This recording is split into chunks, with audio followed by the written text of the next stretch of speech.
Olá, sejam muito bem-vindos a mais uma aula de Fundamentos de Ciências de Dados. Na aula de hoje, nós vamos trabalhar o capítulo 3.5, Regressão esparsa. A regressão esparsa é um conceito que vocês estão muito acostumados a trabalhar já há muito tempo, né? Então, normalmente quando a gente tem uma nuvem de pontos, por exemplo, essa nuvem de pontos que a gente tem aqui, a gente consegue definir então uma reta de mínimos quadrados, de ajustes de mínimos quadrados, para representar então essa reta em relação a esses pontos aqui, né? Como que a gente faz isso? Normalmente a gente pega aqui, então a gente tem a equação da reta, né? E a gente vê qual que seriam os termos que zerariam essa reta, ou seja, a gente vai pegar os termos que estão mais próximos da distância dessa reta aqui. Com isso, a gente vai achar então os coeficientes a e b dessa reta por meio da regressão linear, encontrando os coeficientes que mais se aproximam então desses valores aqui. Então aqui no caso, né, a gente teria para cada ponto aqui, né, por exemplo, aqui eu teria um x1, né? E aí eu teria um coeficiente B1, x2, coeficiente B2, x3, coeficiente B3, né? E aí aqui a gente teria o A, né? Seria o coeficiente angular dessa reta, que seria uma reta linear, tá? Bom, esse é o método de mínimos quadrados tradicional que a gente está acostumado a trabalhar no nosso dia a dia, tá? Basicamente, o que a gente calcula, né, quando a gente faz esse tipo de análise, a gente está calculando aqui o erro associado e a gente vai pegar a distância, a reta que representa a menor distância, ou seja, que me dá o menor erro quadrático médio dessa da representação dessa minha reta em relação a todos os pontos que eu tenho, que eu posso ter aqui no meu problema, tá? Isso, na verdade, é exatamente o que a gente fez quando a gente calculou a nossa norma L2, tá? Então a gente está aqui, né, para cada erro que a gente teria, para cada diferença desses pontos, a gente teria um valor de erro aqui, a gente vai tirar a raiz quadrada do quadrado desses erros e a gente vai ter a menor distância entre esse ponto e a reta, tá? Isso foi o que a gente utilizou até agora, tá? E claro, a gente pode utilizar também a norma L1, tá? Para resolver esse tipo de problema. E aí, em vez de ter aqui, né, o meu erro, vou ter aqui o módulo do meu erro, vai ser igual à norma de ax menos b, utilizando o método de solução L1. Tá?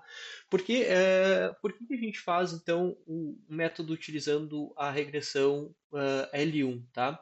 Porque a regressão do tipo L1 ela é muito menos sensível a outliers. Então, se vocês analisarem aqui a nossa distribuição de pontos, tá? A gente tem um único outlier aqui.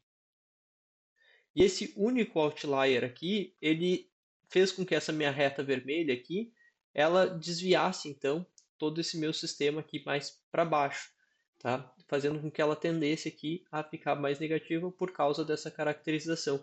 O meu sistema, a minha norma L1, ela é menos sensível então a esses outliers, ela praticamente ignora eles e vai resolver então essa reta considerando apenas esses pontos aqui, tá? Claro que se a gente removesse apenas esse único outlier aqui, né, a gente poderia ter uma solução bem aproximada da L1 e L2, tá? Mas a gente, como a gente não sabe exatamente, né, a gente tem muito mais trabalho removendo outliers, a gente acaba, sem utilizar a norma L1, a gente vai ter um potencial de solução muito mais significativo, tá? Isso vai ser muito importante agora quando a gente for trabalhar com regressão esparsa, porque a gente vai utilizar então esses métodos L1 e eles vão tender a ter, se a gente tiver com uma base muito grande e significativa de dados, eles vão acabar nos dando um resultado muito mais próximo da realidade, justamente por causa do método de solução, né? A gente sabe que o método L1 ele é significativamente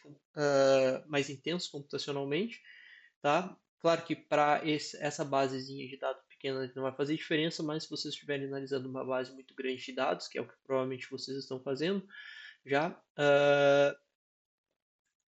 acaba se tornando significativamente mais pesado, tá? Então tem o seu ponto negativo, tá? Então aqui a gente vai representar, né, forma um pouco mais ilustrativa aqui da gente representar aquela mesma figurinha, né? Enquanto que a nossa norma L1 aqui, utilizando o método de solução por L1, ele daria então essa minha distribuição esparsa aqui, mais próximo do meu conjunto de dados, tá? Um único ponto, um outlier aqui, ele consegue significativamente modificar então a minha distribuição quando eu considero a minha norma L2, tá? Então nessa sessão a gente vai mostrar que a L1 ela pode sim ser usada para regularização e regressão estatística, tá? Quanto para penalizar outliers estatísticos, quanto para promover modelos estatísticos econômicos com o menor número possível de fatores de risco, tá?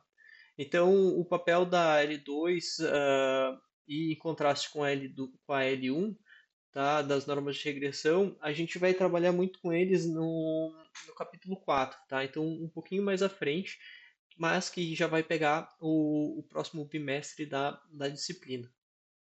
Tá? Então, esse exemplo aqui é para mostrar para vocês, a gente já vai pegar aqui o código, né, e abrir o código agora em Python.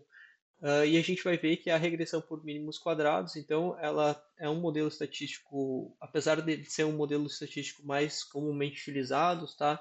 Ele, ele, ele é muito fácil de ser corrompido quando a gente tem outliers nos nossos dados. Então, normalmente a gente tem que aplicar uma filtragem primeiro para remover esses outliers e aí depois sim só utilizar o método, tá? Enquanto que o método L1 ele já consegue fazer a solução direta, tá? Sem considerar esses outliers. Isso se a gente pensar numa base muito grande de dados, onde a gente não tem certeza o que são outliers, né? Ele nos dá dados já que são muito mais próximos, então, com o que a gente espera do ponto de vista de regressão, tá? Agora nós vamos ver um código, tá? Tem tanto código ali no GitHub do livro. A gente tem aqui tanto o código para ser utilizado do método L1 como utilizando o método L2, tá? Então eu vou gravar agora no próximo vídeo, então a gente analisando esses métodos e e aí depois a gente dá continuidade então nos próximos vídeos da disciplina.